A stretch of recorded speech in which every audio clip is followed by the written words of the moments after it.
I'm Suzanne Miller, and on the part of the Social Action Committee of the Unitarian Universalist Society of Oneonta, we want to welcome all of you to this most thrilling, exciting event. A while ago, Lisa Barr got an email from Code Pink saying that Medea Benjamin was going to be at a peace conference in upstate New York and might be available to speak in nearby communities. And she, as part of the Social Action Committee, said, would we like to do this? We said, yes, go for it. And we are thrilled that it's all come to be and that Medea Benjamin is here tonight.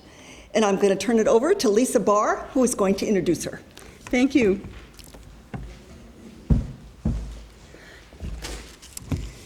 Well, thank you all for coming. We hope you'll stay after our speakers talk for some discussion and a light reception, and perhaps you'll consider buying our guest's book, her latest one. What can you say about Medea Benjamin that you cannot find on YouTube? In your program, I've pasted a few URLs for your later viewing pleasure. I wanted to find one where she's being carried out of a congressional hearing sideways, always in the best of taste and always in pink, but I couldn't find one. So my highlights list includes Medea and Tig Berry delivering flowers to the Facebook revolutionaries of Tahrir Square, calling out Henry Kissinger as a war criminal, and engaging in dialogue as an educated heckler of President Obama during his terrorism initiative speech at the start of his second term. At that point, as she was being let out, he said, now wait a minute, that woman's voice deserves listening to. By way of introduction, some context for our times from times past. This really is a special event. This really is a special time. I'm thinking of Antonio Gramsci. As he lay dying in 1937, being starved to death in prison by the fascist regime of Benito Mussolini, he's an Italian journalist and academic. Antonio Gramsci was penning a theory that explains why the life of an activist is worth examining, if not pursuing. Gramsci's theory was, despite his circumstances of writing on smuggled paper and in a weakened state, a ridiculously hopeful theory. Marxists call it one thing, critical media scholars call it media hegemony theory. And our guest, Medea Benjamin, is the very embodiment of the hope that Mr. Gramsci was describing. Gramsci said, and this is translating, that the censor from the corporate moneyed power elite would eliminate some words from the public page of what citizens could read and discuss, and that the military police apparatus in the service of the corporate moneyed power elite would eliminate others, until you mainly would have a public sphere that was awfully limited in scope. It would look like this after the corporate people got rid of it, okay? And then along would come the military police state, okay? And then the two would merge, and this is what you would be left with, okay? It looks pretty bleak, and it is. That is the nature of a fascist state, to scare us into silence and to make us believe that it doesn't matter if we speak against the fascism. What fascism today, you ask? One of the citations on your program is for a book written not by a media scholar or even by an academic in 1989. It was written by Christopher Simpson. His work was done by Freedom of Information Act requests of schools of journalism and communication. The very people, the very era that educated the journalists who wrote about the post-World War II nuclear race and the lead up to the Vietnam War. It's called The Science of Coercion. And it is relevant to Medea Benjamin because if these academics had behaved true to democracy, the stuff she and Code Pink are fighting, the Vietnam War through the war in Syria, all those GIs rebelling, the officers rebelling, the analysts like Daniel Ellsberg and others would never have had to put their lives on the line. Because all of what they fought and Veterans for Peace and Code Pink now fight are products of what Christopher Simpson exposed, propaganda masquerading as news. What Simpson discovered was that people who trained journalists were saying that there was no such thing as propaganda, even as they were practicing propaganda in the US in the 50s, 60s, and 70s on the dole from the Pentagon. He said it began in 1947, actually. Again, there's a cite to Simpson's book. The point is, secrecy has a way of growing and intimidating a population. Media scholar Noelle Neumann wrote about this in her book, The Spiral of Silence. A simple theory. From her own experience in Nazi Germany, she noted that the Nazis were not originally popular. Her theory was that in times of great militarism and great corporate repression, people who speak against the inhumanity will be attacked. And others, seeing that person attacked, will believe that it's more risky than perhaps it is to speak out, and they will clam up. And this silence grows like a tornado. This silence spirals needlessly until a population is paralyzed into inactivity. But that wasn't what Gramsci had in mind, even in his starved state. If you look at what the corporations censor and what the militarized police state censor, there are holes. And into these holes jumps Code Pink and Medea Benjamin. Again, use the links later to see some of the amazing culture jamming activities Code Pink engages in, some of it elaborate street theater, others incredibly brave yet simple acts of interrupting the status quo and questioning authority and making people uncomfortable. So a big thanks to my fellow Social Action Committee members who assisted in making this evening happen. It is my hope, and I think many of us hope the same thing, that Medea Benjamin's talk tonight begins a discussion about what we locally can try to do to turn things around vis-a-vis our own militarized culture. I don't think our Unitarian Universalist Fellowship has ever before had someone speak who was the Martin Luther King Jr. Peace Prize recipient from the Fellowship for Reconciliation, let alone the winner of the 2012 Peace Prize by the U.S. Peace Memorial. We are honored and we are thankful. And now please join me in welcoming a person about whom an interrupted President Barack Obama said, "That woman's voice deserves listening to." Please welcome Medea Benjamin.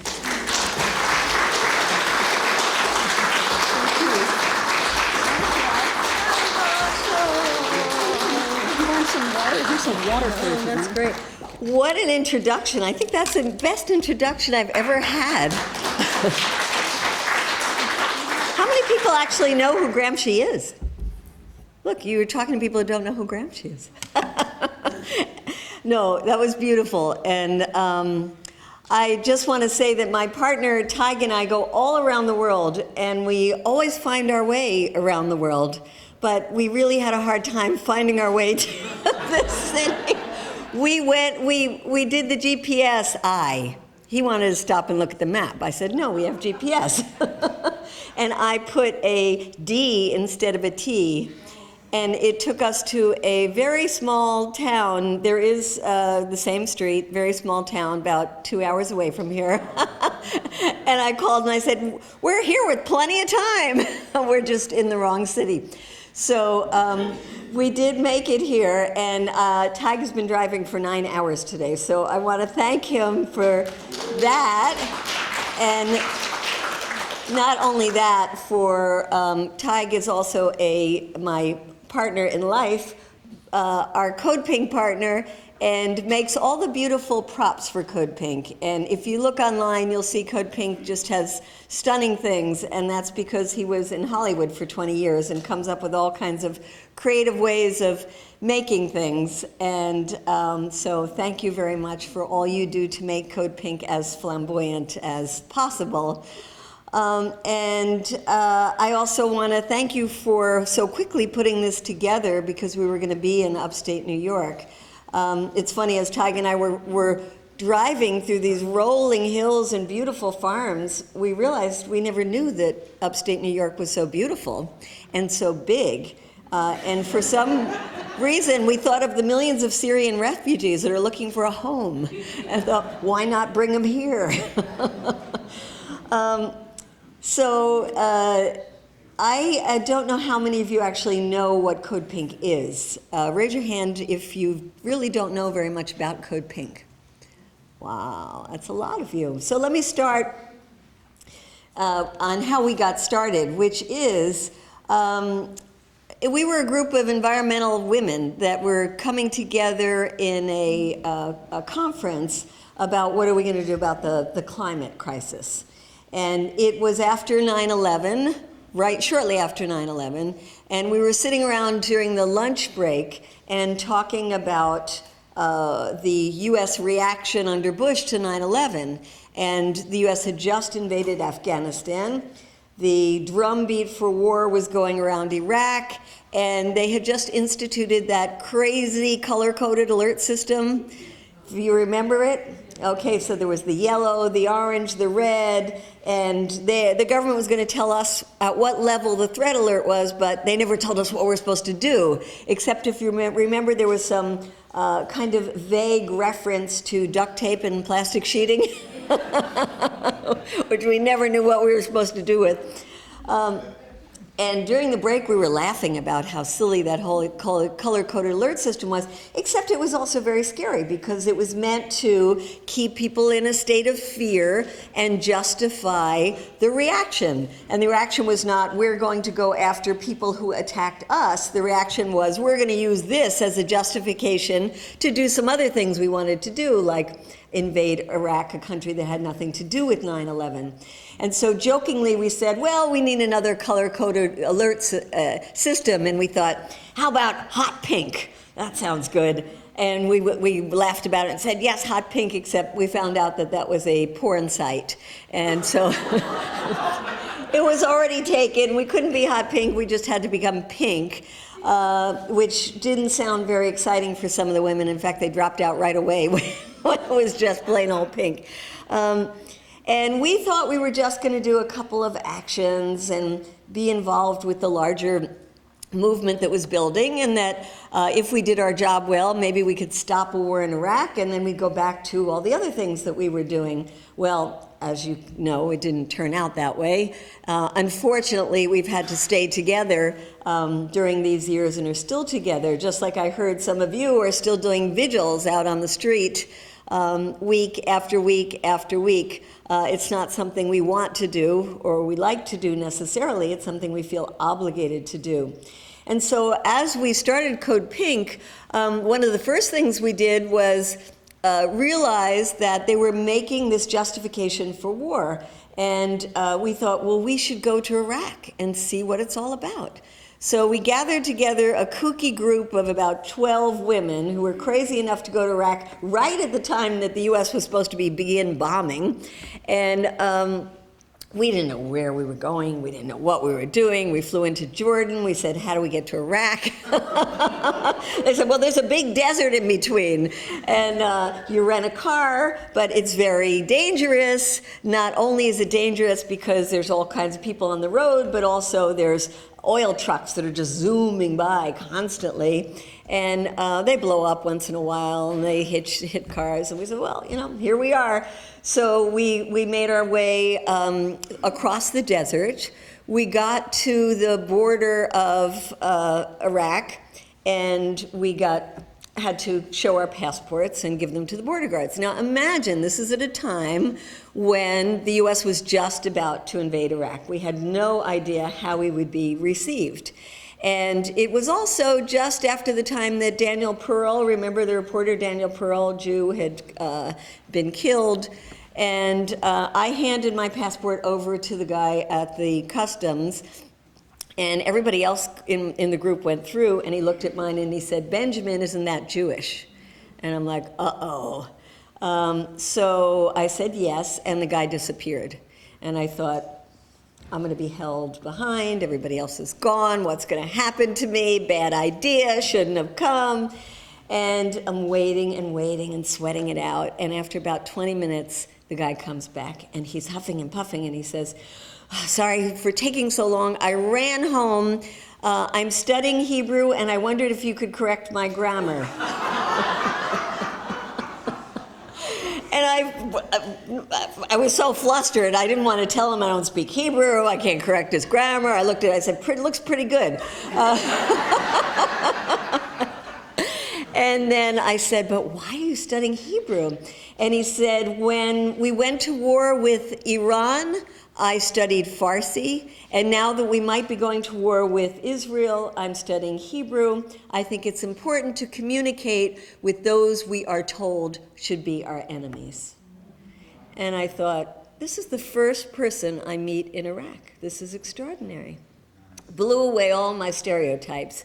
And the whole trip did. We got into Iraq. Somebody had told us some numbers of some women to get in touch with.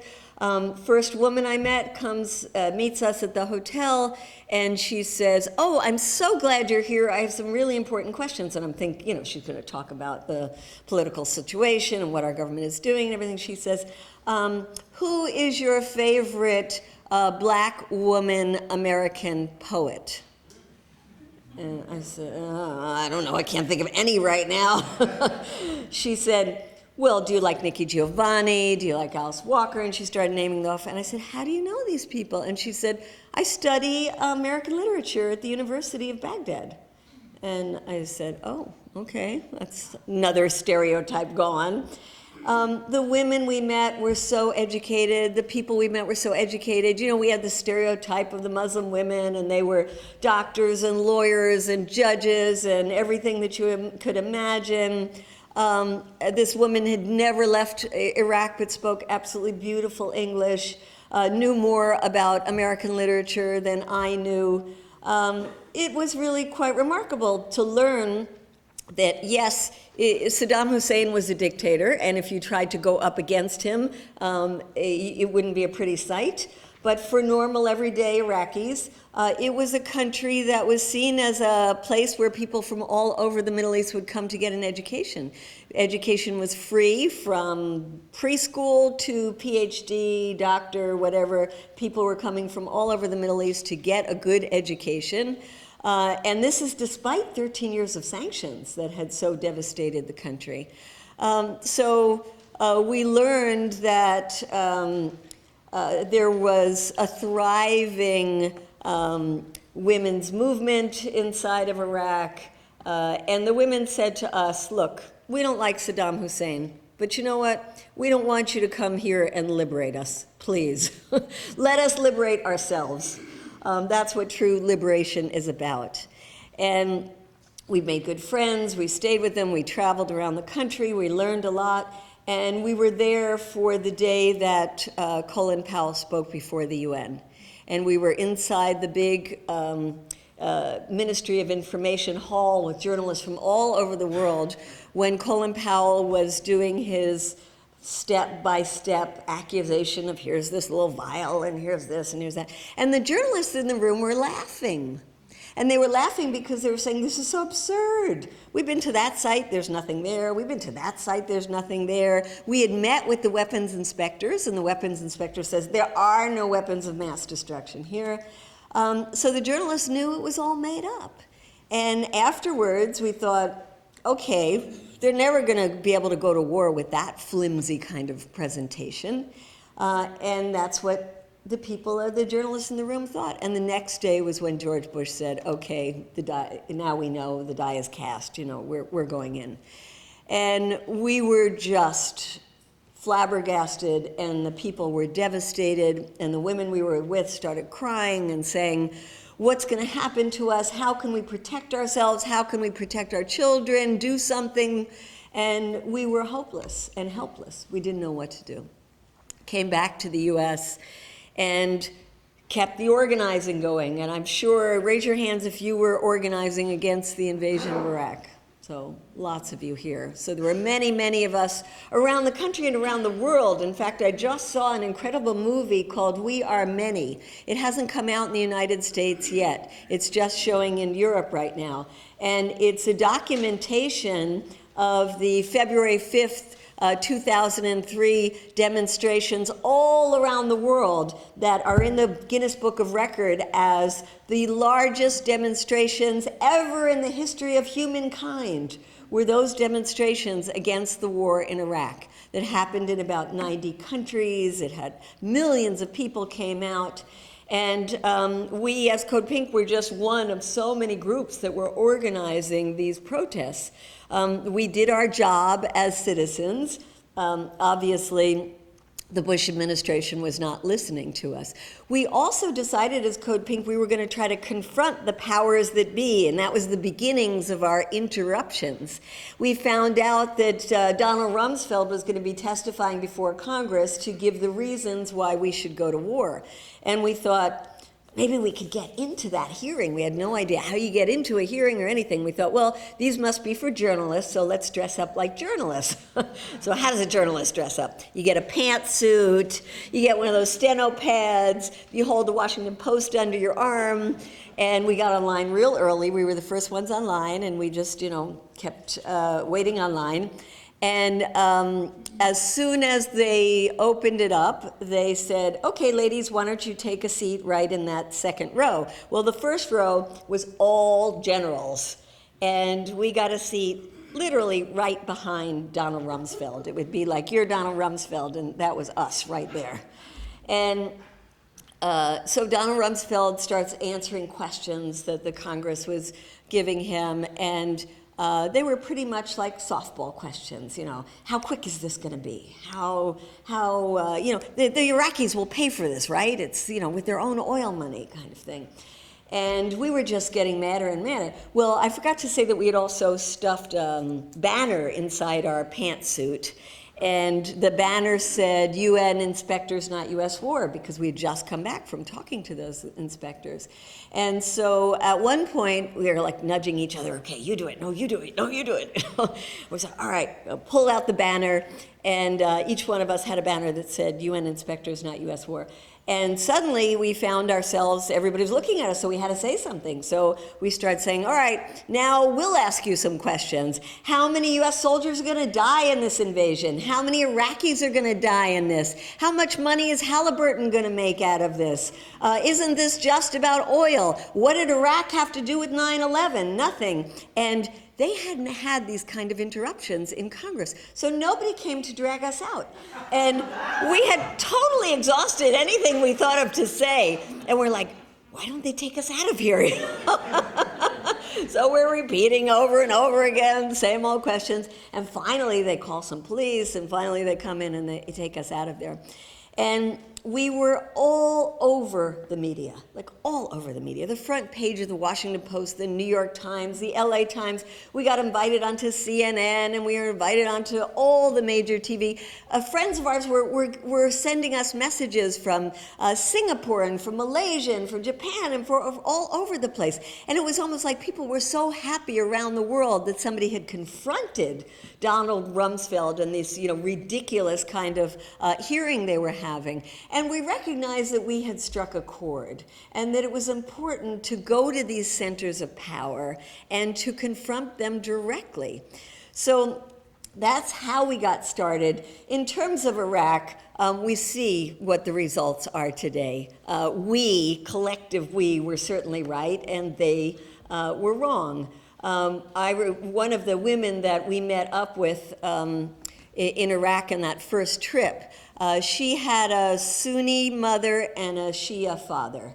And she said she didn't even know which of her parents were Sunni and which of her parents was Shia until the U.S. invasion. She said it was never an issue. We never talked about it. Our neighborhoods were mixed. We had Kurdish friends who were in one place. We had Christians. We had Muslims. We were all mixed in together.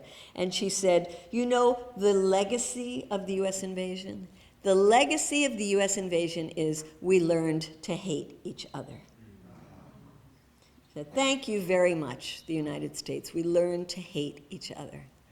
And now look at the hate. Every day is another bombing. Every day, another massacre of innocent people on the street. And ISIL, where did ISIL come from? When I go to the hearings, I want to tear my hair out or their hair out or somebody's hair out, because you hear them saying, the reason ISIL is there is because President Obama took the troops out too early. We say, no, the reason ISIL is there is because George Bush invaded Iraq. That's how ISIL came to be. Open the gates of hell by teaching people to hate each other, and then let in all this hatred, all this sectarian violence. And that's what we see today. And so if anybody ever tells you there are military solutions to these problems, just tell them, look at what our military solutions have wrought. 13 years now. Not just Iraq. Look what's happening in Syria. Absolute devastation. I mean, the levels of numbers of people that are getting killed there every day is just heartbreaking. And the millions and millions of refugees now. And then look at what happened in the U.S. involvement in Libya. Something that was supported by President Obama, something that was supported by Secretary of State Hillary Clinton, involved in the invasion of Libya to liberate those people from another dictator. And Libya today is an absolute disaster. Libya today doesn't even have a government that functions. It has just groups of sectarian militias that are out there and weapons that are being spread out all over the region. That's another result of U.S. military involvement. And it was funny, you mentioned, Lisa, when I interrupted Obama when he gave his speech, because during that speech, one of the good examples he gave, anybody remember one of the good examples he gave? Yemen, exactly, Yemen. Well, we're going to do things like we did in Yemen. Hello, look at Yemen today. Tig and I were in Yemen when we were meeting with people who were victims of the U.S. drone strikes. And at that time, we thought things are bad. Look at how they are now. At that time, we were told by the people we met with that Al-Qaeda in the Arabian Peninsula, before Obama started his drone strikes, was about 200 people. And that after he started the drone strikes, it kept growing and growing and growing until it was over 1,000. Well, now there's Al-Qaeda, and now there's this uprising of a group called the Houthis. And now Saudi Arabia, our great ally, is going in there to crush the Houthis. And as they're crushing the Houthis, they're giving wide open space for Al-Qaeda. So it is disastrous, it is complicated, and Yemen right now is an absolute basket case, a huge humanitarian disaster. So everywhere you look, extremism has grown. Whether it's Al-Qaeda or new groups that they invent that we don't even know who, if they exist, the Khorasan group, remember that one? That kind of comes and goes. And now, of course, we have ISIS or ISIL or IS or Daesh or however you want to call it.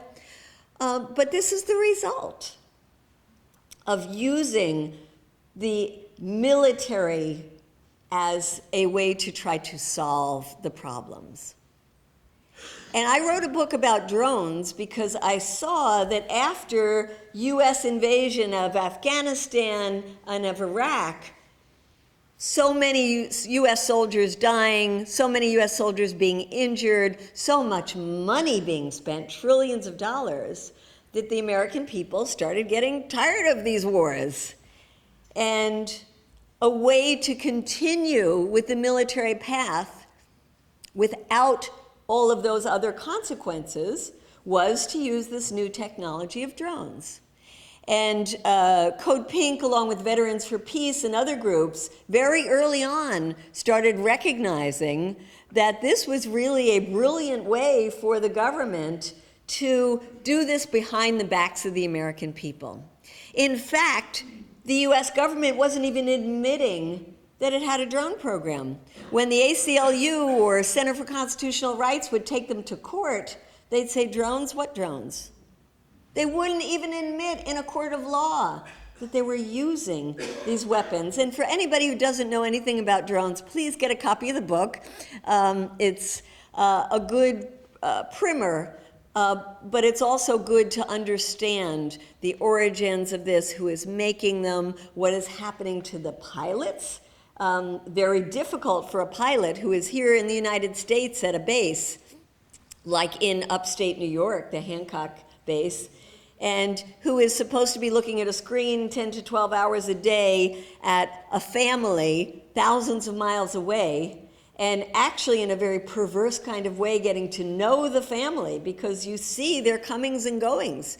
You see the father playing with the children. You see the mother going out to wash the clothes. You see the family's interactions. And then one day you might be told to press a button and kill them. And so then you leave your base and you pick up a quart of milk on the way home, and you're supposed to be a loving husband and coach the soccer team the next day. Our brains aren't wired for that. And so it talks about what it does to the pilots. And we talk about the victims because after all, while our government lied to us about whether they were even using this program, even when it admitted they were using it, they lied and said that we weren't killing any innocent people. So there was a time when we were told that there were no innocent civilians being killed. That was John Brennan. And John Brennan at that time was the counterterrorism czar to Obama. And then when people said, well, wait, there's this one and this one, then they said, okay, there's a couple, it's a handful. So when we came back from our trip to Yemen and Pakistan, well, first let me just give you a couple of examples. When we were in Yemen, Tig and I met with a man who, his brother had been driving a taxi, Mohammed Al-Gawi. And he said his brother picked up some strangers. I mean, isn't that what you do when you drive a taxi? And after about 20 minutes of driving these people, all of a sudden, there was a drone strike. The taxi just melted. The people inside were incinerated. And his brother was killed. He came to meet us at the hotel. And he brought his brother's young children. And he said, my brother's wife will never have a husband, a breadwinner, and these children will never have a father. My brother was never involved in any kind of militant activity at all. Why did the U.S. kill my brother? That's why I want to know why. He said, I tried to go to the U.S. Embassy. They wouldn't let me near the place. I've not been told anything. And he said, I'm part of a large tribe, and we are all angry. And he said, in my tribal culture, if you make a mistake or you commit a crime, you have to admit it, you have to apologize, and you have to compensate the victims. He said, in this case, we can't even get the United States to admit what they did. And he said, could it be that our tribal culture is more evolved when it comes to justice than the United States of America? And so we kept hearing story after story, and in fact, almost all the stories we heard, whether it was in Pakistan or Yemen, it was people who said, my loved one was not involved in any militant activity at all. So we knew there were lots of innocent people who were killed. But we also met with someone in Yemen who told us a very different story. And it was a young girl. Yemen, a very conservative society. This young girl, when we went to visit her, was totally covered up. The only thing you could see were her eyes. And her mother was there as well. Only thing you could see were the eyes. And she said, I have 3 brothers. And the 3 brothers, one of them got in trouble with the government. There was a dictatorship. He was thrown in jail. He was tortured in jail. He hated the government. And he wanted to do something about it. What did he find in jail? He found a group called Al-Qaeda. And so he thought, okay, this group is going to fight the government. I'm going to join Al-Qaeda. And so he joined Al-Qaeda when he got out. And he convinced the other 2 brothers to join Al-Qaeda. And this girl said, look, they were stupid. They joined the wrong group.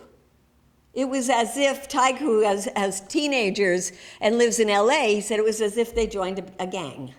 They joined the wrong gang. And she said, they were teenagers.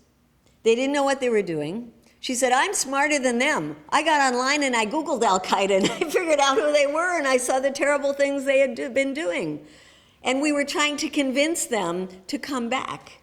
And they were contemplating coming back because she said what they needed was to be re-educated. They needed some hope. They needed some jobs. They needed some options. And instead, what they got was killed by a Hellfire missile from the United States. She said, we have had no problem with the United States. She said, my brothers didn't know anything about the United States. And I did, and I love the United States. Why did the U.S. come in and interfere with an internal issue inside Iraq? And so when you hear that the U.S. killed militants here and militants there and militants, I mean, think about who these militants are.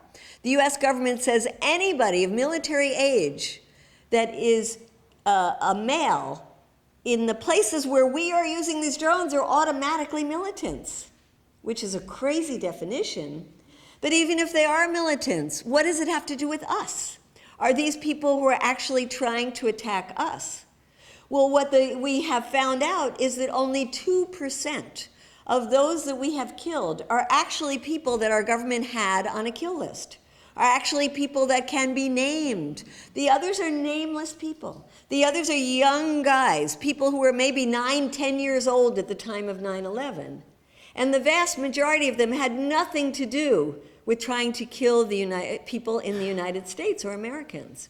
So we are getting ourselves involved in internal conflicts that we shouldn't be involved in, and we are making enemies in the process. And so it is this vicious circle that as we kill people, whether they're innocent or whether they're low-level militants, then their families and their tribes then hate the United States. There was one young man from Yemen who actually got to come to the United States and testify, and it was the first time that anybody in Congress had ever heard from somebody from the United States. And this young 22-year-old man, very, very smart, articulate, because he had spent a year in the United States as an exchange student in high school.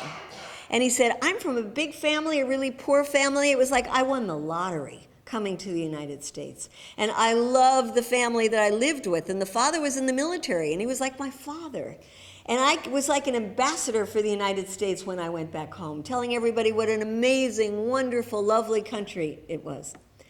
And he said, I live in a tiny village, so tiny that you couldn't find it on Google Maps.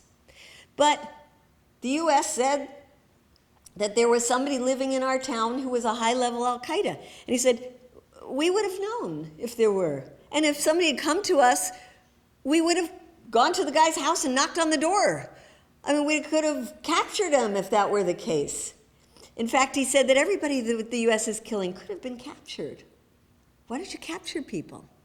Instead, said, Hellfire missile killed him.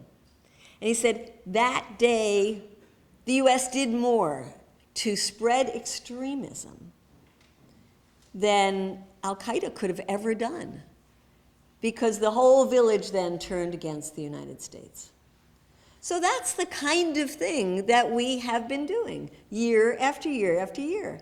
And those of us who thought when Obama got elected we were going to see a change of policies have been sorely disappointed, recognizing that we have continued so many of the same policies, sometimes a little different strategy. And recently, I'm going to get to the good part about some of the things Obama's doing, but when he talked about Iran, he wanted to make the point that, look, I'm a tough guy. I'm not some kind of sissy. And he said, I have bombed 7 different countries since I have been in power. And that was bragging. And he has bragged even in a horrible piece in the New York Times that came out on when he was running for the 2nd term in office, that talked about the drone program and said in there that they get together every Tuesdays, and Terror Tuesdays they called it, and that they would pick out who they would put on the kill list.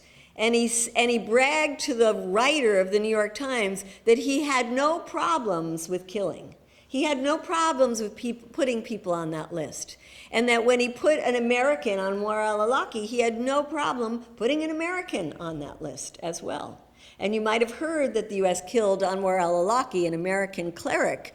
But not only that, what's really, really, really worse is later, a couple of weeks later, in Yemen with another drone strike, they killed his 16-year-old son. So the drone strikes have only been making us more and more enemies. And those of us who haven't given up the fight have found that when Obama came in, our movement died. I mean, we had a movement, as I mentioned, on that February 5th that could get out hundreds of thousands of people into the street. And Obama came in, and suddenly we didn't have a movement anymore. Many of the groups just disappeared. Many people thought, okay, we've elected a peace president, now we can drop this issue. And let's face it, there are lots of issues to work on, and some of them a lot easier to work on, let's say, because you see results more quickly. And it was also the time of the economic crisis, and people were hanging on to their homes, and students trying to figure out how to pay for their education. Whatever the reason, people stopped coming out. And I would say the number one reason is because for many people it had turned into a partisan politics issue. If it was Bush, I'm against it, and if it's Obama, I'm going to be for it. And that's what has made it so difficult over these years. I don't know if you've been following the Black Lives Matter and the interruptions that happened with Bernie Sanders when he was speaking first at a place called Netroots Nation and then again at some of the campaign stops. And some people have said, great, get out there, and this issue is so important. Interrupt anybody you can with this message. It helps get the message out. And others say, why would you interrupt Bernie Sanders? He's such a great guy, and he's so good on all these issues. Well, we got that kind of backlash when we were interrupting Hillary Clinton when she was campaigning, and we were interrupting Barack Obama, and we were interrupting anybody that we could because we said, hey, there's still wars going on, and we should do something about it.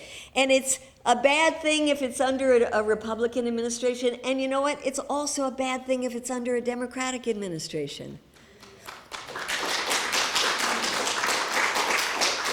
So I think one lesson we really hopefully have learned is that we can't let down our guard. And I think if we had had a more vibrant peace movement during these years of Obama, we would have accomplished more, because I think he was more open to listening, just like he said when I interrupted him. But we weren't out there in the hundreds of thousands putting the pressure on. And so what we've seen over the years is a lot of the same kind of use of militarism. Well, in the last year, I think there's been some really wonderful policies that don't make up for the bad ones, and there still are bad ones. But at least we can say that Obama in his final years has found his diplomatic muscle. And what is happening now around Iran is really extraordinary. It's quite extraordinary that this deal was done. I mean, all of the pressures coming from Israel not to do the deal, all of the pressures coming from lots of other quarters to not even sit down at the table with Iran. And yet, John Kerry was there day after day, month after month, and just stuck with it, and the other P5 countries as well.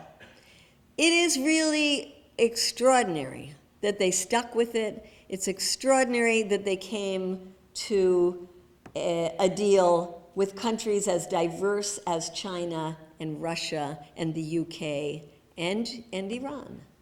So here we are in this moment when we should be just celebrating that we're not going back to another war in the Middle East, and this time a war in a country that has a very sophisticated military and 80 million people. And instead, where are we? We're at a place where we have to fight our own Congress just to get a nuclear deal passed. I find it disgusting. I find it extraordinary that these are people who are not looking out for the best needs of their constituents, the best needs of their country, the best needs of Israel, I would say, and the best needs of the world. Instead, they have chosen either a partisan path of the Republicans saying, I'm against this deal even before I saw it, because Obama was negotiating. And they don't want Obama to have a good legacy on this one. So they just were against it because it's a Democratic thing. And then there were others in the Democratic Party that are against it because their allegiance is greater to AIPAC or to Israel than it is to their own country and the needs of this country. And there is one person in your state, and maybe we should say his name loud. Schumer. Shame on Schumer. Shame on Schumer. And you know, I wasn't much of a Jew for a long time. I was a lapsed Jew for a long time, a secular Jew. But I have recovered or rediscovered my Jewishness around this work. Because if you're not Jewish and you want to do a deal with Iran, you're an anti-Semite, right? I mean, it's ridiculous the way these things get tossed around. And so it's important. Who's Jewish in this room? It's important as Jews to speak up and to speak out. And I think that a group like AIPAC, that is wealthy, very organized, and is so close to Netanyahu. And I say Netanyahu because it's not the Israeli people, it's the Israeli government. It's a right-wing Israeli government. And that's the allegiance that AIPAC has, and is trying to give the impression that the Jews in this country are behind it. And it's really interesting to see how this is coming out, because the polls are not showing that. And there are other organizations that have come forward as Jewish organizations. And one of them is Jewish Voice for Peace, which is a wonderful group and growing very, very quickly. And a group that is very clear to say that we think the policies of Israel, of the Israeli government, are bad for the Israeli people. And they're certainly bad for the Palestinian people, and they are certainly bad for world peace. And there's another group that some of you might know called J Street that has taken on this issue of Iran in a big way. And they're putting over $1 million into ads, into organizing, to try to get the deal with Iran passed. And there are groups like MoveOn.org, the telephone company Credo, you might know, Peace Action, many groups that have come together in a very strong coalition and taking our lead from an Iranian group called the National Iranian American Council, NIAC, because they are brilliant. They are a group that has walked this fine line of saying, we are not in favor of the Iranian government. We don't support the Iranian government. We don't support many of the policies of Iran. But we support this initiative because this initiative is strengthening the more liberal elements of Iranian society and government. And when Obama said in his speech to American University that those who are opposing the deal here are actually feeding in to the conservative elements in Iran, that is absolutely true. That is the case. They are the mirror image of each other. Neither of them wants this deal to go through. But if we want to nurture moderation within Iran, and both Tig and I have been to Iran, we've been there several times. We've met with a lot of conservative folks we do not agree with. But we also understand that there are many different elements in that society. And they really want this deal to go through because they don't want to see a war. They want the sanctions lifted. And they want to have a closer relationship with the West. And they also hope that if there is this deal with Iran, that it will help to move towards peaceful solutions of all of the problems that are plaguing the Middle East. Because how are you ever going to get a solution in Syria if you don't have Iran involved? And how are you going to get a solution to what is happening in Yemen right now if you don't get Iran involved? Because in many of these places, you're seeing a proxy war between the Saudis and Iran. And while I mention that word Saudi Arabia, I got to say, go on a rant about Saudi Arabia if you don't mind. So, how many of you watched the Republican debate? So, you heard a lot about how bad Iran is, right? Iran is the center of all the wickedness in the Middle East. Scott Walker, if I become president, I will tear up this deal on day one. Others going further and saying, I would make sure we never talk to Iran. I would look at the military option. All of this hate towards Iran. Did you hear the word Saudi Arabia mentioned? Well, I went back over the transcript. It was mentioned once. It was mentioned by Scott Walker, and it was mentioned in a positive vein. I had a meeting with the Saudi leaders, and we talked about the problems in the Middle East and, how we're going to work together. In a positive vein. There are certainly many things about Iran that are bad. Look at Saudi Arabia. Just look at Saudi Arabia. Internally, it's a country that cracks down on all dissidents. It's a monarchy.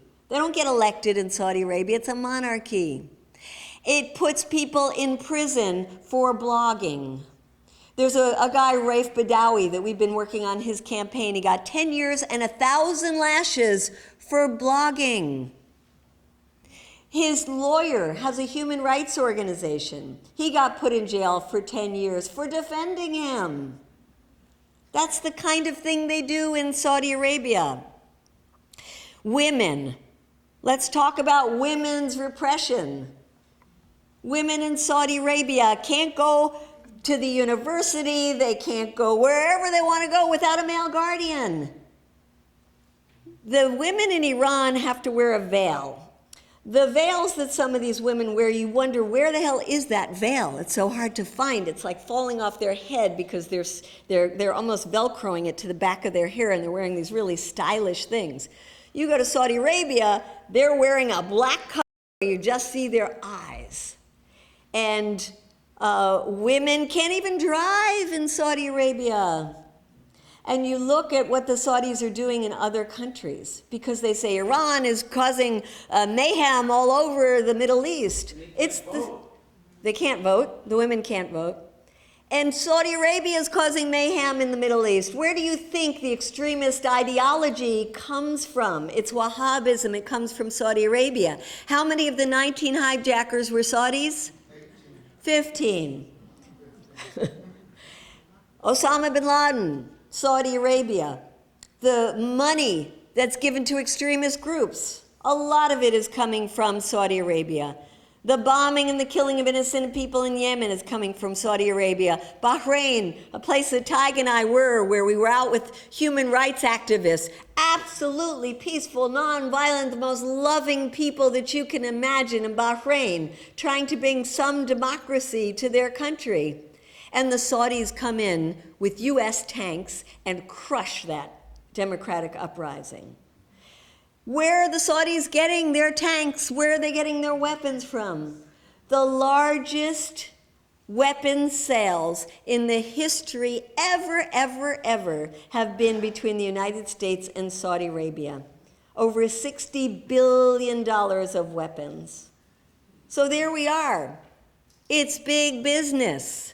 And you don't hear a candidate, whether it's or a president, from Bush to Obama, criticizing the great allies that we have with Saudi Arabia. The hypocrisy of it is just stunning. And while we don't see it very much in the United States because our media doesn't talk about it, the rest of the world sees it. And they wonder, what the hell is the U.S. doing? They wonder, why is it that Iran even has to bow down to the U.S. for this deal, when the U.S. has thousands of nuclear weapons, when the U.S. doesn't even implement its own obligations under the Non-Proliferation Treaty to get rid of its stockpile of nuclear weapons. Instead, we're going to spend $1 trillion to upgrade our nuclear weapons. And the rest of the world says, hello, you want a Middle East that's free of nuclear weapons? There is only one country in the Middle East that has nuclear weapons, and that is? Israel. Do you ever hear a politician in the United States admit that Israel has nuclear weapons? So the Iranians we meet with, they say, why don't you even say that Israel has nuclear weapons? Why don't you even say that Israel should join the Non-Proliferation Treaty? I met with somebody from AIPAC the other day, and I said, why doesn't AIPAC have to have weapons inspections? They said, because they never signed the Non-Proliferation Treaty. And I said, okay, that makes it all right. So really, Iran is getting punished for having signed a treaty. So the hypocrisy is really stunning. The hypocrisy in so many different levels. The hypocrisy that we're saying to, we just heard on the radio as we're riding up here. Why don't you demand that the U.S. prisoners in Iran get released as part of the deal? This Jason Rezian, how long has he been held for? A year. And we say to ourselves, maybe Iran should have said that the Guantanamo prisoners who've been cleared for release and are still there after 13 years, maybe they should demand that the U.S. release those prisoners. People would laugh if they brought that up. But the rest of the world sees that. I was recently with a group of 30 women, international women, who decided that it was started by a Korean American woman who said, look, isn't this beautiful that the U.S. is trying to get better relations with Cuba, better relations with Iran? Why don't we look towards the Korean Peninsula, which is always on the brink of war because there's never been a peace treaty between North and South Korea. There was an armistice back in the 1950s that was supposed to be turned into a peace treaty and never was. And the so-called demilitarized zone, which is the most militarized zone in the world, she said, why don't we as women cross the demilitarized zone? There had only been 2 international groups in 60 years that have ever done that. Well, she worked for a year on that project, getting 30 women who would do it, getting permission from South Korea, getting permission from North Korea, getting permission from the US that controls the DMZ, getting permission from the UN, and we miraculously get all these permissions. We fly to China to meet each other, and then we get on a plane to fly to Pyongyang in North Korea. Well, I take out the little, we're on North Korean airline. I'm a little worried about it. And we take out the airline book. I thought, maybe I'll have a crossword puzzle. I can relax and do the crossword puzzle. No crossword puzzle in the North Korean airline book, but there were pictures in there.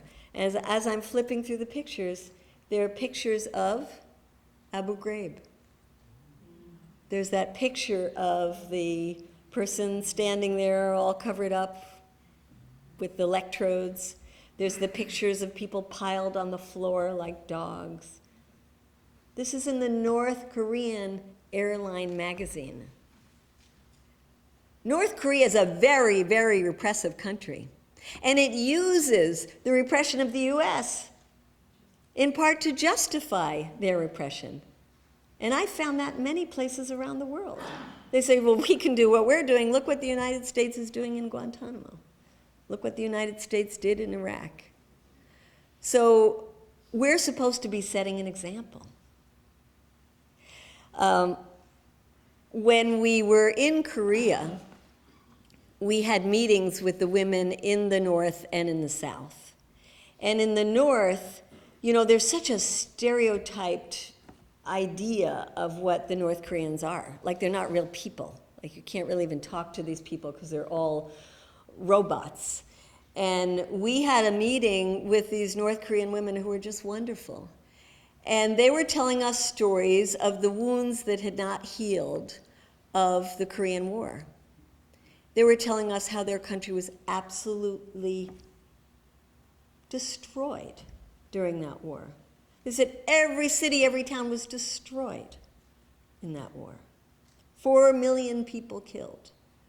And they gave us, the older women were telling story after story about what happened in their village and how the US soldiers came in with the Korean soldiers, the South Koreans, and how they destroyed their villages.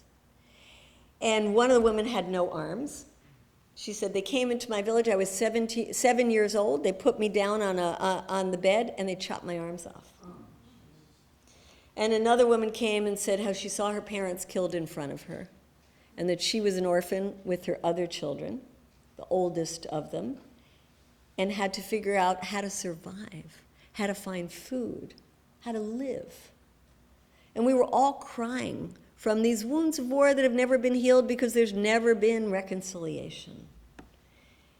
And at the end, we went over to the Korean women, and I went over to one of these 80-year-old women, and I was crying, and they were crying, and I was apologizing for what my government, the part it had played.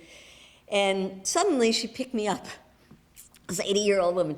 She picked me up and she started twirling me around and around and around. I'm getting dizzy, and I'm like, what is going on here? And then she starts like dancing with me, and she said, we Koreans love to dance and we love to sing. She said, today is a day for tears, but I want you to make a promise that one day when we have reconciled our countries, one day when there is peace in the peninsula and peace in our world, you'll come back here. And instead of telling sad stories and crying together, we'll dance and we'll sing.